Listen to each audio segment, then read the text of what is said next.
Take the next step in becoming an approved clinical supervisor. UNCG's Department of Counseling and Educational Development has developed this 45-hour continual education training to provide you with all the required knowledge needed to be eligible for the ACS credential available through the Center for Credentialing in Education, a corporate affiliate of the National Board of Certified Counselors.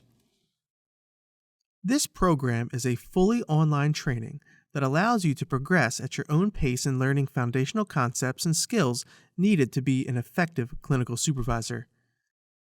A team of 5 counselor educators at the University of North Carolina at Greensboro, who possess extensive research and practice background in clinical supervision, developed this program with the needs of the practicing counselor in mind. The training is divided into 10 modules.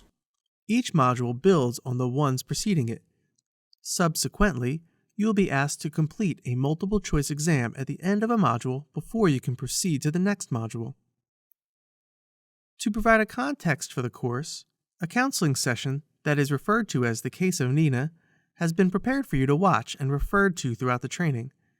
This is a recreation of an actual session between a client and a counselor.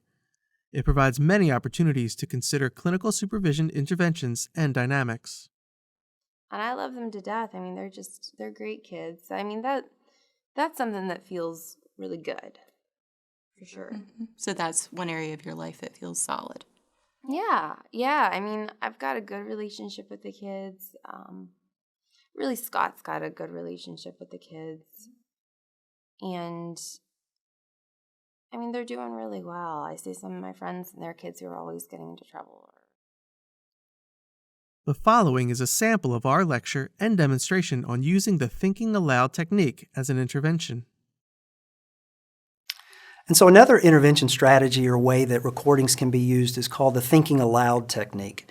And this is a process where the intention of this particular intervention would be modeling the how to think like a counselor for the supervisee.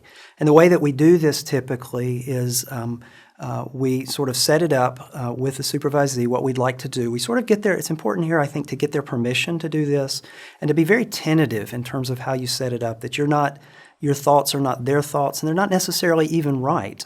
But what you're doing is modeling for them a particular way of thinking about the counseling process, about this particular client, about my work.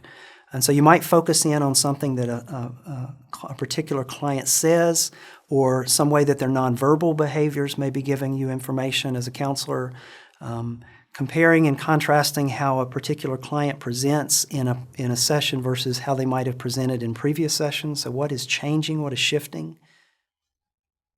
It's honestly quite a challenge for me.